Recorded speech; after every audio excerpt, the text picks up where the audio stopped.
Victoris और Brezza के बीच में अगर आप कोई गाड़ी लेने का सोच रहे हो देन इस वीडियो को पूरा देखना, क्योंकि इस वीडियो को पूरा देखने के बाद आपको पता चलेगा कि इन दोनों ही गाड़ियों में से आपको कौन सी लेनी चाहिए। फर्स्ट एंड फॉरमोस्ट देखो, दोनों ही गाड़ियां डिफरेंट सेगमेंट के अंदर बिलोंग करती है एंड बेशक दोनों की जो प्राइस है ना वो भी अलग है।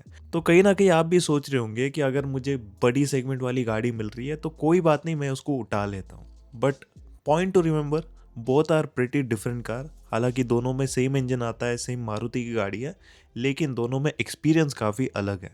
तो उस एक्सपीरियंस को मैं आपको थोड़ा बताने की कोशिश करूंगा, दोनों को डिटेल में कंपेयर करने की कोशिश करूंगा ताकि आपको पता चल सके कि आपके लिए कौन सी एक परफेक्ट चॉइस रहेगी।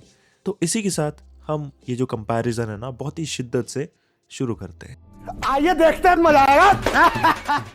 और सबसे पहला जो पॉइंट होगा that is going to be the exterior. Exterior में देखो, लुक वाइज आपके पर्सनल पर्सपेक्टिव हो सकती है, लेकिन मुझे विक्टोरिया ज़्यादा बेटर लगती है। अच्छा, इसमें आपको ज़्यादा मॉडर्न, ज़्यादा स्लीकर और ज़्यादा सोफिस्टिकेटेड डिज़ाइन मिलेगी compare to the Brezza. Brezza में क्या है कि आपको थोड़ी बॉक्सी, थोड़ी चंकी, थोड़ी सी मस्कुलर डिज़ाइन मिलती है compare to the Victoris.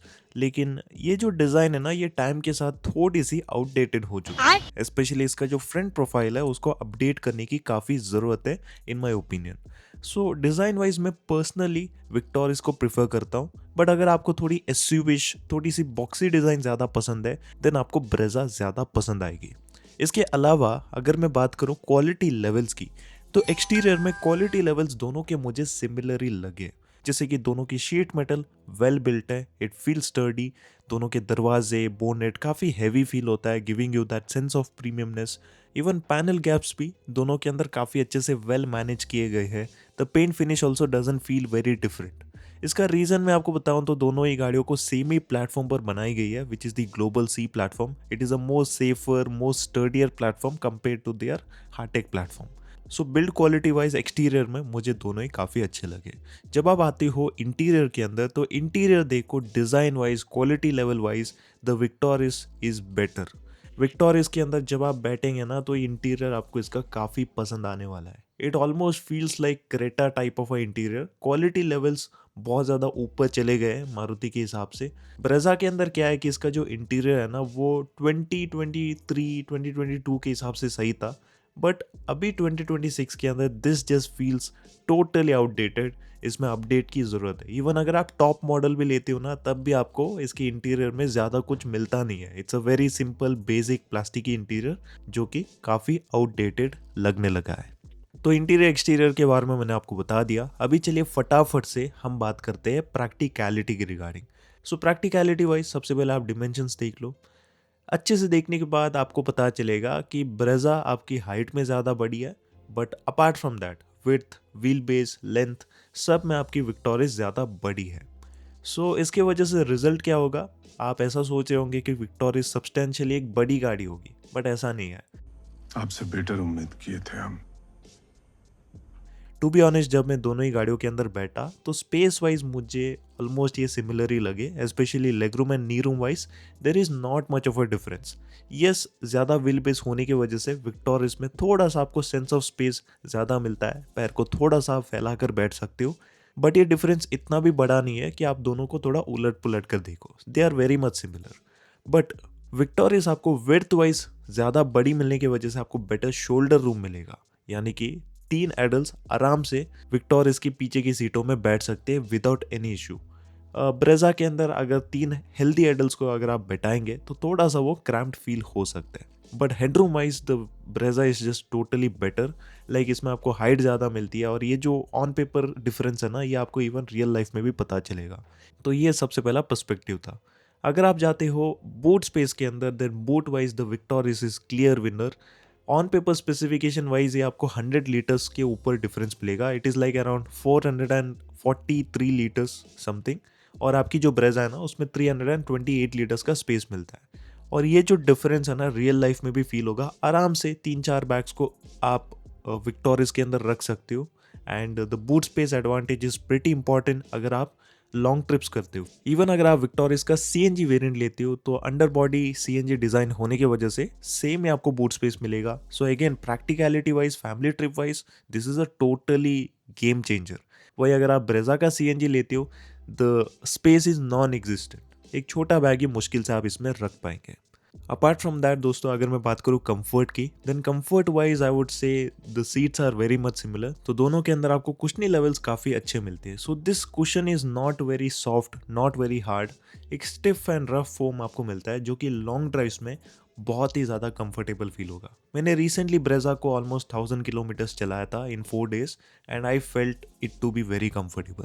And even आपकी जो विक्टोरियस है ना, वो सेम ही सीट सेम ही कुशन के साथ आती है। So I am pretty confident that कि इस गाड़ी के साथ भी अगर मैं लॉन्ग ड्राइव पर जाता तो मुझे सिमिलर टाइप वाला कंफर्ट मिल जाता।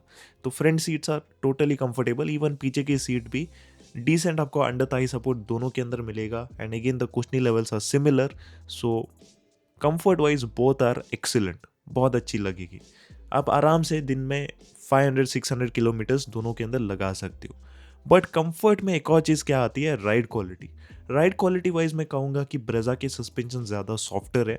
तो अगर आप गड्ढों में, स्पीड ब्रेकर्स में, विलेज रोड्स में इस गाड़ी को चलाएंगे तो इसके सस्पेंशन आपको बहुत ज़्यादा कंफर्टेबल फील होंगे। They are very nice, very plush suspension, और ज़्यादा जल्दी ये बॉटम आउट भी नहीं होते हैं। वही आपकी जो विक्टोरियस है ना, उसमें थोड़ा सा आपको स्टिफर सेट वाला सस्पेंशन मिलेगा। और ये स्टिफर सेटअप देने का जो मेन रीज़न है that is to ensure the stability. Like जब आप इस गाड़ी को हाई स्पीड में हाईवेज के अंदर कॉर्नरिंग वगैरह करते हो ना, तो इसके स्टिफ सस्पेंशन की वजह से आपको बेटर स्टेबिलिटी मिलेगी। आपको ज़्यादा बॉडी रोल वगैरह इसमें फील नहीं होता है। वही आपकी जो ब्रेजा है ना, उसमें थोड़ा सा बॉडी रोल फील होता है। बाकी देखो, ground clearance wise both are pretty good. Brezza में 200 mm का मिलता है, विक्टोरियस में आपको 210 mm का मिलता है।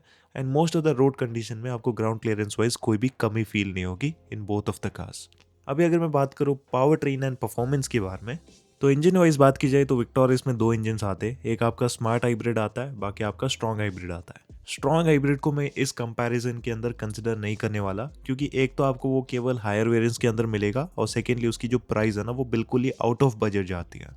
सो इसलिए I am not considering the strong hybrid. So दोनों के अंदर नॉर्मल इंजन वाइज आपको सेम ही मिलता है, विच इज़ द 1.5 लीटर का के सीरीज वाला petrol engine, which is the 4 cylinder unit.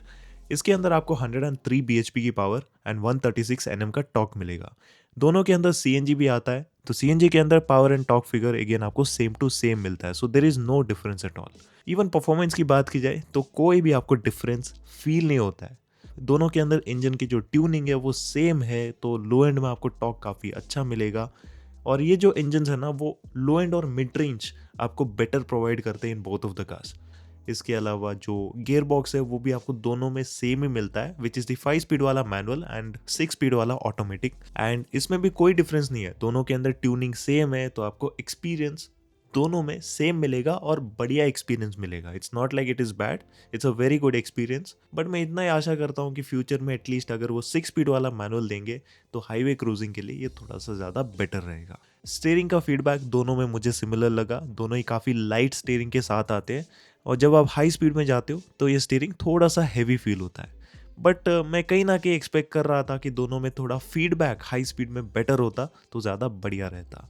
But overall driving experience wise both are pretty good. But ज़्यादा स्टिफ सस्पेंशन होने की वजह से आपको हाईवेज में विक्टोरियस थोड़ी ज़्यादा फन फील होगी, और बाकी कंडीशन के अंदर दोनों ही आपको सिमिलर ही फील होंगे। फिर से मैं आपको बताना चाहता हूँ, लॉन्ग ट्रिप्स पर अगर आप प्लान कर रहे हो then both the cars are extremely comfortable. I guess मैंने सारी जो ज़रूरतमंद की जो चीज़ें हैं ना वो कवर कर ली। बाकी हाँ, कुछ और भी चीज़ें थी जैसे कि फ़ीचर्स वगैरह, उसके बारे में मैं ज़्यादा नहीं बताना चाहता क्योंकि प्राइस डिफरेंस ज़्यादा है। तो प्राइस वाइज फीचर्स ऊपर नीचे हो सकते हैं, तो मैं डिटेल में नहीं बता सकता फीचर्स। बाकी safety wise both are extremely safe, same ही प्लेटफॉर्म पर भी बनाई गई है। So again that is a added advantage. और दोनों के अंदर आपको स्टैंडर्ड ही सारी जो ज़रूरतमंद की सेफ्टी फीचर्स है ना वो भी मिल जाते हैं। So there is no complaint at all over there. So इसी के साथ चलिए अभी कंक्लूजन के बारे में बात कर लेते हैं कि इनमें से आपको कौन सी लेनी चाहिए। तो सबसे पहले देखो, अगर आपको ज़्यादा प्रीमियम अपील चाहिए, मॉडर्न गाड़ी चाहिए और ज़्यादा बेटर प्रैक्टिकलिटी चाहिए, you can definitely go with the victorious. Victorious definitely is a better product for the pricing. Practicality wise मुझे ये गाड़ी काफ़ी अच्छी लगी, प्रीमियम भी है, अच्छी भी लगती है, इवन लोअर वेरिएंट भी काफ़ी मस्त लगता है। सो डेफिनेटली 100% आप इसको कंसिडर कर सकते हो। ब्रेजा आपको तब कंसिडर करनी चाहिए if you are driving mostly in the city. Okay, city में बहुत ज़्यादा रनिंग है, और बेंगलुरु जैसे सिटी में रहते हो जहाँ पर हर जगह बहुत सारे पत्थर, बहुत सारे पॉटहोल्स वगैरह है, तो उस कंडीशन के हिसाब से ब्रेज़ा के आपको सस्पेंशन ज़्यादा बेटर फील होंगे और साथ ही साथ ब्रेज़ा की कम लेंथ की वजह से आप इसको आराम से किसी भी गली में मैन्यूवर कर सकते हो। It feels very easy to drive. Victoris इसमें लेंथ ज़्यादा होने की वजह से आपको थोड़ी सी आपको डिफ़िकल्टी फील हो सकती है। तो ये था मेरा मेनली कंक्लूजन। बाकी आप अपने ओपिनियन के बारे में ज़रूर से बताना इस वीडियो के कमेंट सेक्शन में। बाकी ऐसे ही वीडियोस अगर आप और भी फ्यूचर में देखना चाहते हो then make sure to subscribe to the channel and happy new year to everyone. So या इसी के साथ चलिए मिलता है आपसे अगली वीडियो में। तब तक के लिए goodbye and take care.